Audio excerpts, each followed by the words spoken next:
지금 사면 1년 뒤에 굉장히 행복할 것 같다라는 그런 세계가 펼쳐져서 자산시장의 방향을 정확하게 예측하는 건 불가능한데 냄새는 좀 맡을 수 있다.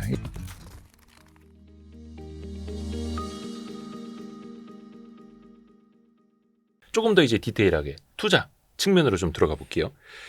저희가 4월 초에 라디오에서 홍춘호 박사님 만나셨을 때 그때 라디오 때도 뭐 말씀을 적극적으로 해주셨습니다만 끝나고 전 오늘 삽니다. 그러면서 인사하고 가셨어요. 4월 초면은 거의 이제 관세 때문에 시장이 준 패닉에 빠질 때 아니었습니까? 이 미국이 베어마켓 들어갈 때. 그처럼 그때 어떻게 보면은 결심을 하신 배경은 좀 어디 있다고 봐야 될까요? 냄새가 아주 향기로운 냄새가 나가지고. 향기로운 냄새. 예, 너무너무 물반 고기 반에 예. 너무나 아름다운 세계가 펼쳐져서 폭락의 세계. 그래서 지금 사면 1년 뒤에 굉장히 행복할 것 같다라는 그런 세계가 펼쳐져서 4월 초에. 예, 일단 그때 코스피가 PBR 0.8배. 그래서 주당 순자산 가치가 10,000원. 그러니까 지금 청산하면 바로 10,000원을 돌려주는데 시장에서 거래해야 되는 가격이 8,000원이었죠. 그 정도 레벨의 거래가 되기 시작한다라는 건 뭐 금융시장이 거의 패닉에 빠진 거고. 근데 제가 그때 데이터를 암만 봐도 올해 우리나라 기업들이 돈을 엄청 잘 벌 것 같더란 말이에요. 이미 이번 1분기 실적 나온 거 보면 아시겠지만 예. 1분기 영업이익이 상장기업 영업이익이 비금융 영업이익이 55조 났어요. 뭐 하이닉스도 엄청 잘 벌고. 네, 그만큼 잘 번 이유가 뭐예요? 달러에 대한 원화 환율이 높기 때문이잖아요. 환율이 높으면 우리나라 수출 기업들 경쟁력이 어마어마하게 좋은 상황인데 여기다가 시장금리 내려가죠. 국제유가 내려가죠. 곡물 가격 내려가죠. 신삼저가 왔는데 네. 이익이 안 난다? 나라 망할 것처럼 팔아야 되나? 미국장 빠졌다고? 더군다나 미국장 폭락하고 나면 트럼프가 결국 자기가 하고 있는 강경한 관세 정책들을 어느 정도 되돌릴 가능성이 높다는 거 우리 다 알잖아요. 알지만 그게 언제가 될지 몰라. 여기서 일단 현금을 확보해야 돼라는 공포감들 속에서 던진 거잖아요. 그래서 그때 이제 저희 프리즘 고객님들은 4월 4일 날을 다 아실 거예요. 그날 이제 4월 4일이었는데 저희들이 그날 미국이랑 한국 주식 리밸런싱, 그러니까 저가 매수를 한 날이거든요.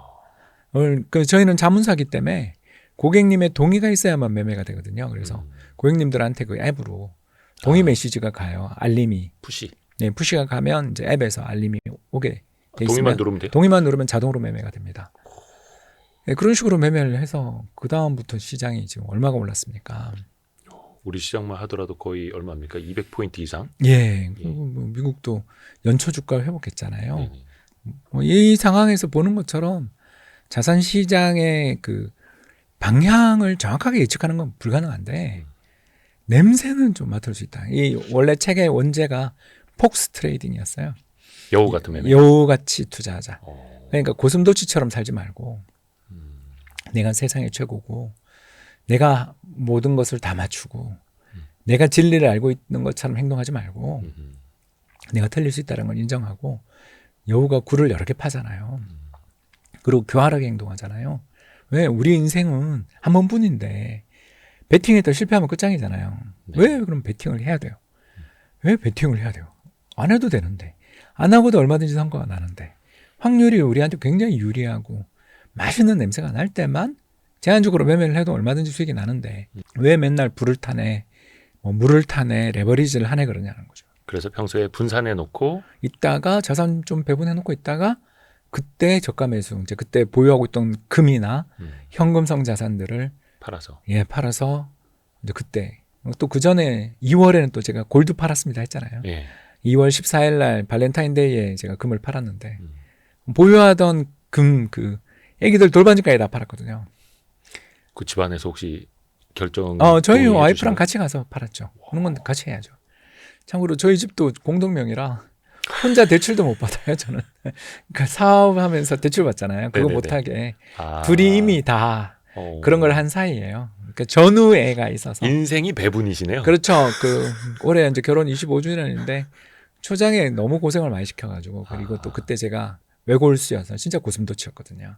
그때 내가 세상의 진리를 알고 나는 오라라는 그런 많이 생각을 가지고 달라지신 있었는데 아이 키우고 실패를 겪으면서 그리고 이제 결정적인 건 정말 넓게 폭넓은 독서를 시작하면서 그러니까 인간이라는 거에 대해서 각종 정보를 겪은 것뿐만 아니라 다양하게 얻으면서 자연스럽게 내가 그동안 베스트 애널리스트니 뭐 베스트셀러 작가를 했던 게 굉장히 많은 부분은 운이었고 나에게는 이런 운을 나의 것으로 계속 유지하기 위해서는 내가 굉장히 많은 노력을 하고 내가 내려놔야 되겠구나. 이런 생각들을 이제 점점 하게 되는 거죠. 어떻게 보면 이제 홍춘호 박사님한테는 그런 자산 배분의 관점도 중요합니다만 이 돈을 대하는 태도? 맞아요. 그런 것도 좀 사람들이 많이 배울 수 있는 것 같고 관세 전쟁이 터졌을 때 많은 사람들이 그때 막 우려하면서 현금 확보 막 이렇게 외쳤던 이유가 시장이 무너진다 뿐만 아니라 심리가 무너진다. 나중에 경제 지표가 무너질 것이다 라는 거였잖아요. 근데 아직까지는 좀 미국 경제가 좀 견조하다고 볼 수 있을까요? 예, 이 책에도 열심히 썼습니다만 경제의 흐름을 읽을 때 첫 번째로 봐야 될 지표가 실질 임금이거든요. 실질 임금. 예, 그러니까 임금에다가 물가를 빼면 됩니다. 네. 그래서 이제 얼마 전 불과 2주 전에 미국 고용 보고서가 나왔는데 엄청 잘 나왔잖아요. 네, 여전히. 예, 여전히 잘 나왔잖아요. 그 말은 아직 기회가 있다라는 뜻이거든요. 기회가 있다고요? 예, 그러니까 돌이킬 수 없는 지경에 이르러서 경제 정책을 펼쳐봐야 효과가 거의 없어요. 그런데 실질 임금이 계속 상승하고 있는 과정에서 실수를 하면 충격이 옵니다. 그리고 그 실수가 반복되고 고집을 피우면 망해요. 그러나 그 실수를 번복하거나 중지하거나 어떻게만 하면 펀더멘털이 일단 좋을 때는 너 그때 그러지 마 이러고 지나간다는 거죠. 경제란 게. 근데 반대로 펀더멘털이 계속 악화되고 있을 때 실질 임금이 줄어들고 있을 때 운 없게 전쟁이 터진다거나 외부 충격이 발생하면 속절없이 불황으로 가는 거거든요. 그래서 이번에는 운은 안 좋았지만 트럼프라는 대통령을 뽑았으니까 운은 없었지만 저는 제가 봤을 때는 미국 역사상 벌써 워스트 오브 워스트 자리는 예약해 놓은 것 같은데 대통령이요? 노벨상은 받더라도 워스트 오브 워스트는 되지 않겠나. 아브라함 협정 뭐 이런 거 체결하면 노벨상은 받겠죠. 왜냐하면 이 사람은 사고 치지 말라고 노벨상 위원회에서 줄 것 같아요. 보험성. 네, 보험성으로 줄 수는 있겠죠. 네. 네, 이브라함 협정 이런 거 좀 알아보시면 재밌습니다. 아무튼 중동 평화 협정 이야기인데요. 그래서 이번에 완전히 또 네타냐후 이스라엘이랑 완전 척진 거 아시죠 이번에. 예, 그런 희한하게 또 중동 수막대 이스라엘은 안 가고. 예, 그러니까 이 사람의 지금 목적은 얼마 전 자기가 교황되고 싶다고 했던 말이 그 진심이거든요. 합성사진 자기가 올리고. 예, 그건 진심이에요. 이 사람은 뭐가 되고 싶으냐면요, 존경받는 사람이 되고 싶어요. 가능할까요? 안 되죠. 그러나 그걸 원하니까 불러서 상 주면 사고를 덜 치지 않겠냐라고 해서 줄 수도 있다. 우리가 뭐 이뻐주는 게 아니라 우는 놈 떡을 하나 더 주는 그런 사람으로 보인다는 거죠. 그러기 위해서 본인이 또 빌드업하고 다니는 거고. 그러기 때문에 이제 그 사람한테 대우하는 방법이 극단적으로 나뉘는 것밖에 없고 사이에 있으면 죽어요. 자, 극단적인 방법이 저 끝에 시진핑이 있고 저 오른쪽 끝에 아베가 있는 거죠. 그래서 시진핑 같은 경우는 같이 죽자 그러고 덤비면 자기는 지금 노벨상을 받으러 가야 되기 때문에 중국이랑 그렇게 피터성이가 돼서 싸우면 안 되잖아요. 그래서 시진핑은 내 좋은 친구. 좋은 친구가 돼버렸고, 그러니까 시진핑에게 만만한 친구가 돼버렸고, 죽은 아베는 어땠어요? 자기 굉장히 큰 나라 GDP 기준 세계 3위 국가에 또 경제를 살리고 있는 이 아베노믹스라는 이름까지 가지고 있는 이 지도자가 가트를 몰다가 엎어지고 막 이러면서 이 사람한테 굉장히 높여주잖아요. 그러면 이 사람을 엄청 좋아하잖아요.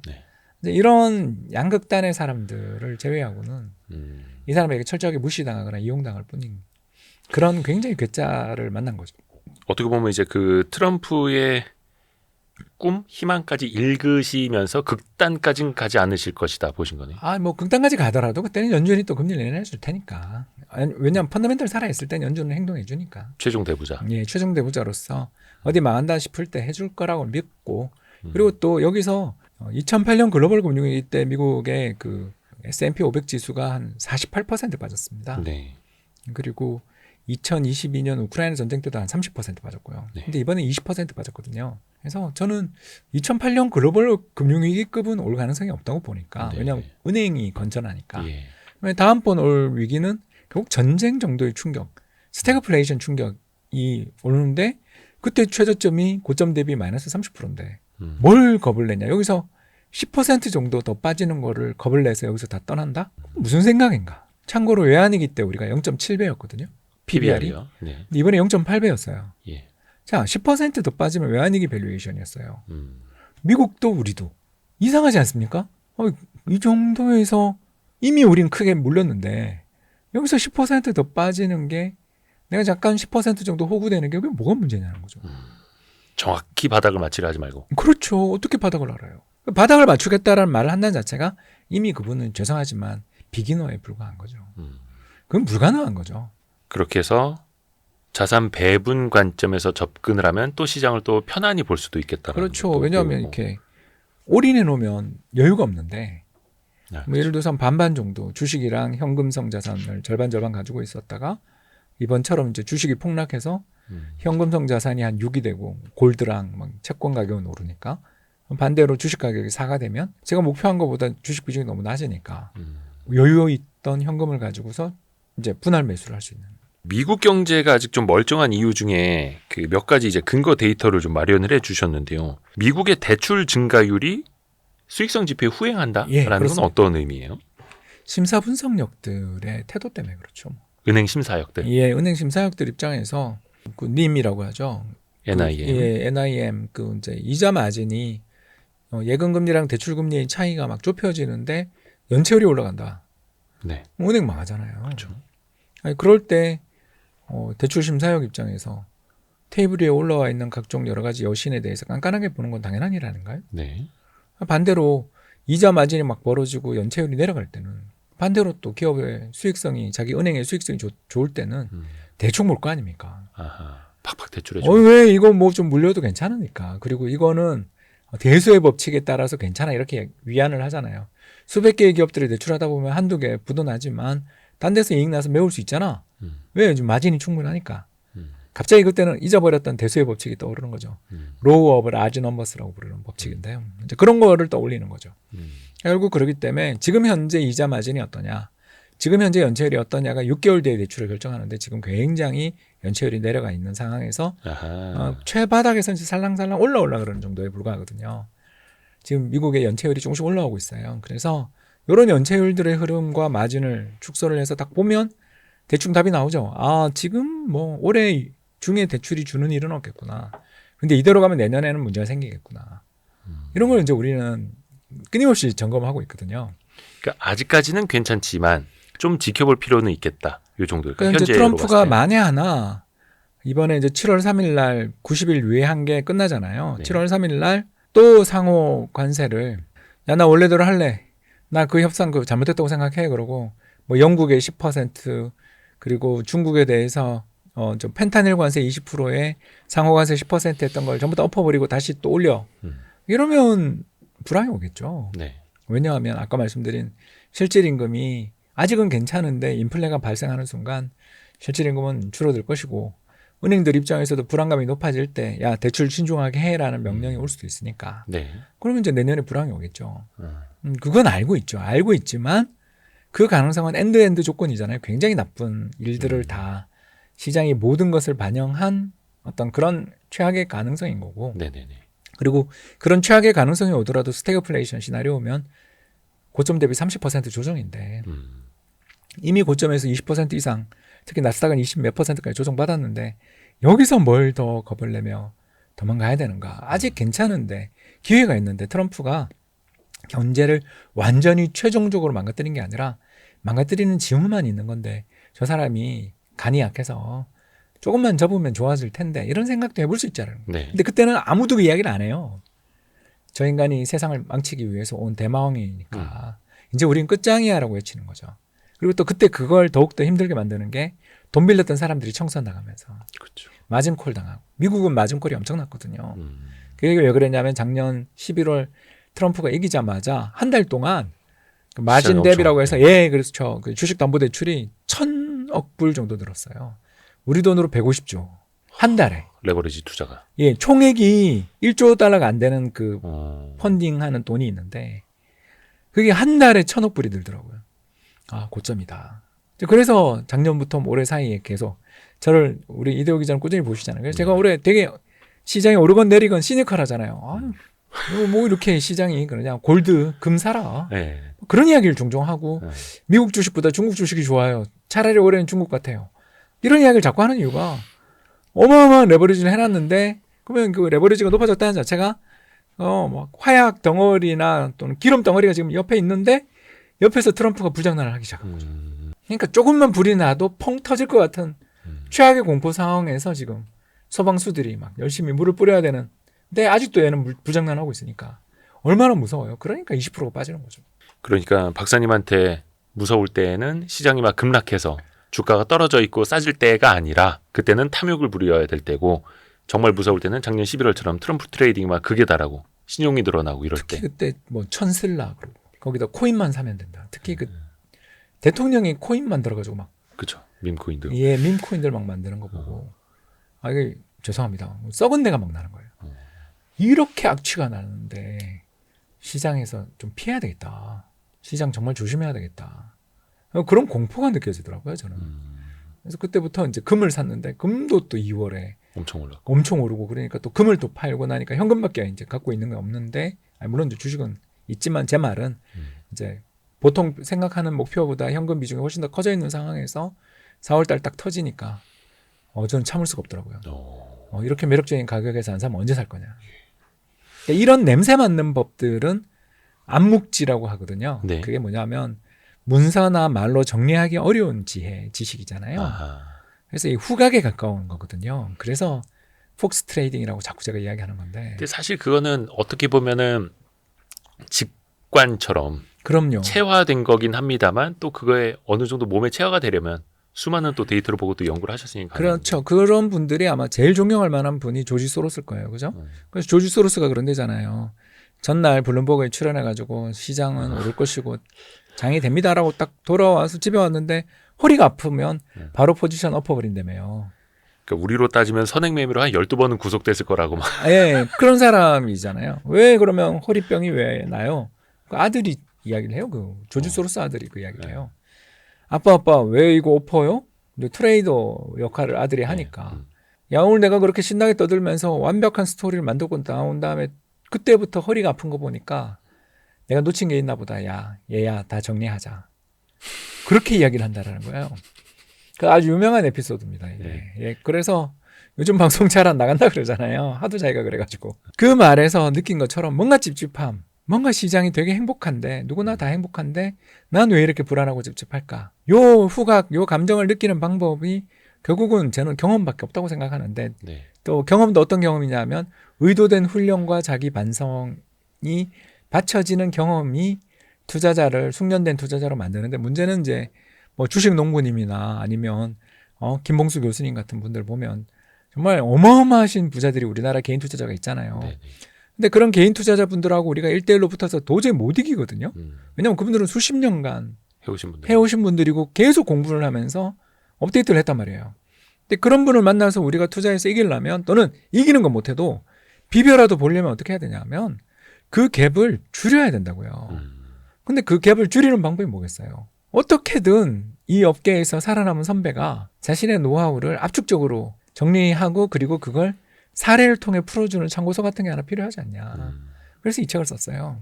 하도 답답해가지고 작년 말에 이게 뭔가 왜 갑자기 또 이렇게 돌아왔지? 8월 8일 날인가요? 작년 8월에 일본이 그 금리 인상하면서 엔케리 트레이드 청산될 때 하루에 10% 폭락하는 거 보면서 저기 좀 시장의 거품도 사라지고 이제 트레이딩하기 좋은 장 왔네 그러고 잠깐 좋아한 지 4달 만에 또 그게 오는 거 보고 와 이게 옛날보다 왜 이렇게 자주 오나. 옛날은 사이클이 좀 길었는데 요즘은 그 4달 만에 다시 왔잖아요. 네네. 왜 이런 일이 벌어지나. 결국 인터넷이나 SNS나 또는 주변의 카카오나 뭐 단톡방에서 아무튼 너무 죄송합니다. 이렇게 한 방향으로 몰아가는 정보만 있는 거 아니냐. 그런 정보가 정말 맞는지 틀린지를 그 고수들의 노하우는 안 돌아다니고 선동적인 이야기, 재밌는 내러티브만 돌아다니는 거 아니냐.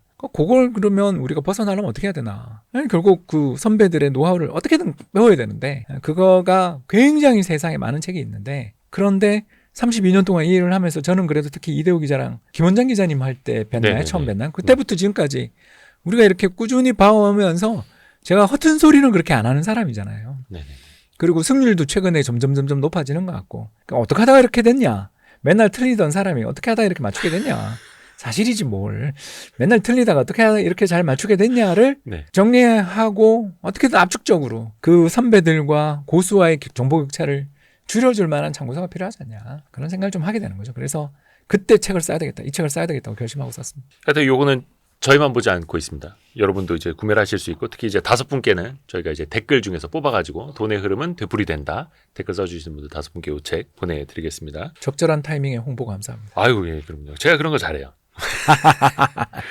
조금 더 또 몇 가지 또 여쭤보고 싶은 게 있는데 앞에서도 살짝 좀 이야기를 해주셨습니다만 이 가능성 측면에서 좀 여쭤볼게요. 관세 전쟁. 심리지표 악화가 되고 있고 이거는 최근에 뭐 미국의 소비자 심리지표만 보더라도 계속해서 내려오고 있지 않습니까? 거의 22년 초 수준으로 하드 데이터까지 망가질 그러니까 실물 경제 지표까지도 안 좋아질 가능성은 물론 전제가 있겠습니다만 좀 어떤 관점으로 봐야 될까요? 가능성이 있죠. 그건 왜냐하면 트럼프가 또 풀면 실물 데이터까지 무너질 가능성이 높다고 봐요. 이번에 블룸버그에서 재밌는 기사가 하나 나왔는데 네. 그 쉐인이라는 우리나라의 다이소의 포지션 비슷한 뭐 그, 저가형 예, 뭐 저가형 할인 양판점 좀, 예. 정도 되는 전자제품부터 뭐 5만 걸 다 파는 체인이던데 네네. 저도 처음 들었어요. 그 체인에 대한 르포 기사가 실렸어요. 비즈니스 위크로 기억하는데 블룸버그가 갖고 있는 거기 갔는데 이제 그 SKU라고 해서 물품당 주문단이 있잖아요. 네네네네. 그걸 쭉 하는데 가서 이제 기자가 그걸 옆에서 계속 체크를 하는 거 같이 보는데 얼마 남았어요? 근데 전부 다 한 달에서 2주 남았다. 그러니까 사재기를 해놨던 게 관세 전쟁 직전에 사재기했던 물량이 그 기사 나오는 시점에서 한 주에서 길게 한 달 정도밖에 이제 물건이 안 남았다. 재고가. 예, 이제 곧 가격 인상은 불가피하다라는 내용을 다룬 기사였어요. 네네네. 그러자마자 지난주에 월마트 대표가 네. 예, 트럼프 만나가지고 우리 6월부터 가격 인상합니다, 각하. 저희들 도와주십시오라고 했다라는 그런 보도가 그 뒤늦게 실리잖아요. 이런 걸 보면 트럼프가 바보가 아닌 다음에야 관세를 현재 상태에서 막 정말 중국에 대해서 145% 이런 건 자살행위다라는 걸 깨달은 것 같은데 문제는 이 사람이 그렇게 해서 자기가 지고 자기가 망신당한 상태로 살 사람인가. 어차피 임기 마지막인데. 해볼 수 있는 걸 다. 그러니까 그게 두 번째가 말하라고 협정 같아요. 지금 아직 시작도 안 한. 자기 그리고 별장으로 오라고. 예, 자기 별장에 와서 자 환율 20% 인하 10% 인하 사인하고 가. 그러니까 제2의 플라자 합의를 예, 말하라고 그거를 리조트에서 할 수 하고 있다. 예, 하려고 드는 것 같지 않나. 이번에 실제로 관세로는 안 될 것 같아요. 밀라노에서 협상 중에 뭐 예. 소식이 위스퍼 넘버들 나오고 하면서 외환시장에서 하루에 환율 20원 떨어지는 거 봤잖아요. 네네네네. 그걸 우리나라 사람이 있겠어요? 대통령이 아직 결정이 안 됐는데 지금 거기서 입방정을 누가 떨어? 지난 5월 5일에 한미 간의 환율에 대해서 좀 협상을 했다. 이 소식이 전해졌었죠. 좀 환율은 뒤늦게. 협상의 대상이 아니에요. 네. 왜냐하면 우리가 외환시장에 대해서 개입해봐야 아무 효과가 없어요. 이제는 다 알잖아요. 우리 2008년에 MB 정부가 우리나라 고환율 정책 펼치다가 큰일 날 뻔했던 거 기억 안 나세요? 외환시장 개입이라는 게 굉장히 위험한 짓이고 그 패를 보여주는 순간 온 세계 전부 투기꾼들 다 몰려들이는 그런 꼴을 만들어서 나라 망하잖아요. 네. 그렇기 때문에 외환시장의 어떤 레벨이나 방향성에 대한 합의를 한다라는 건 정부 당국자가 그걸 했다면 그놈은 사형을 시켜야 되는 놈이죠. 그건 해주면 안 되는데 그게 자꾸 나온다. 미국 쪽이 흘리는 거죠. 그렇게 봐야 되는 거고 그럼 미국 쪽에서 뭘 원할까? 원화의 강세를 원해. 그럼 원화의 강세를 원하면 어떻게 해야 돼요? 우리나라 한국은행이 금리를 인상해야 원화 강세에 출연할 거 아니에요. 이론적으로. 미국은 금리를 내리고. 네네. 근데 그게 되냐고요. 안 되죠. 안 되잖아요. 그런데도 그걸 자꾸 요구하고 압박을 가하고 시장의 투기꾼들이 자, 저기 달러 팔고 한국 원 사러 가세요. 이렇게 되면 이 금융시장이 죄송합니다. 개판이 날 거 아닙니까? 펀더멘탈은 지금 완전히 미국 달러 강세 펀더멘탈인데 왜냐하면 미연준이 금리를 인하 안 해주잖아요. 예, 계속 늦어지고. 왜 해줘요 거기가? 인플레이션에 대해서 지금 월마트는 안 불렀겠어요 거기라고? 거기라고 쉐인을 안 불렀겠어요? 코스트코를 불렀을 거라고요 분명히. 야 언제 가격 인상할 거니? 다 묻고 있을 거 아니에요. 얼마 전에 트럼프 대통령도 월마트 가격 올리지 말라고 또 SNS에 그게 올리고. 그럼 뭐 저기 주주들이 소송 걸면 월마트 CEO는 어떡할 건데요? 그러니까 그런 대도 않은 소리를 한다는 자체가 이 사람이 완전히 치매라는 건데 일단 뭐 그거는 그렇게 된 건 다 알고 있잖아요. 바이든보다 더 심한 치매죠. 입만 살아있는 치매죠 저기는. 근데 박사님의 개인 의견으로. 예. 아니 뭐 어떡하겠어요. 그래서 벤스가 될까 봐 걱정하는 거 아니에요. 벤스는 이번에 젤린스키 만날 때 보니까 더 하던데. 그러면 다시 이제 본론으로 들어가서 일단 이야기만 계속하면 재밌는데. 그러면 미국의 하드 데이터가 망가질 가능성은 있다라고 왜냐하면 보셨고 이 사람이 그 때문에 말하라고까지 하면 큰일 나는 거죠. 관세는 어찌됐든 간에 현실적으로 좀 낮춰갈 수밖에 없다라고 무게를 두시는 것 같고 대신에 다른 나라의 외환 시장. 네. 그게 걱정이죠. 음. 그러면 금융시장이 엄청나게 혼란스럽거든요. 그럼 우리 입장에서 보면 여기에서 원화가 더 약세, 즉 원달러 환율이 더 올라갈 가능성보다는 내려갈 거라고 봅니다. 외적인 변수 때문에 원화가 강세로, 즉 원달러 환율이 내려갈 가능성이 더 높다라고 보시는 거고. 예, 그런데 이제 내려가는 게 울퉁불퉁할 거다. 그러니까 미국이 원하는 것처럼 한 방에 1,300원 가는 게 아니라 반등도 엄청 세게 나오는 그런 출렁거림이 나올 가능성이 있는 거죠. 그러니까 지난번 그 어린이날 연휴 때도 그 대만 달러가 강세를 보이면서 갑자기 우리나라 막 1,370원 이렇게 여객시장에서 갔다가 다시 1,410원 막 올라갔다가 다시 1,380원 내려가고 저 5월에만 막 그런 널뛰기가 예, 나타나고 이게 앞으로 계속될 가능성이 있어요. 그러면 이게 경기를 나쁘게 만들죠. 우리의 경기. 우리도 그렇고 미국도 그렇고요. 아, 미국에도 글로벌 사업자들이 얼마나 많은데 환율이 이렇게 너를 때는 더군다나 달러 가치가 너를 때는데 이거 제대로 된 사업을 할 수 있을까요? 미룬다는 거죠. 사람이 의사결정을 미루게 돼요. 그러면 프로젝트들이 중단되겠죠. 결국 어떻게 돼요? 투자가 줄고 고용이 둔화되겠죠. 그럼 실질임금이 버틸까요? 그러니까 이걸 하면 내년 경기, 올해 연말 경기가 진짜 걱정스럽죠. 근데 우리는 알 수 없잖아요. 트럼프 마음에 들어가지 않는 다음에야. 그러니 예. 올해 시장에 대한 대응이나 이런 것들에 있어서 극단적으로 시장이 패닉에 빠질 때는 저가 매수하지만 올해 자 간다라고 말하기에는 아직도 그것도. 향기는 별로 그렇게 강하지 않아요. 특히 향기도 다 사라진 게 미국도 그렇고 우리도 그렇고 바닥에서 막 10몇 프로 20% 오르니까 네. 또 매력이 없는 레벨이니까 음. 이제 그래서 한국 국채가 제일 매력 있지 않나 저는 지금 현재 상황으로는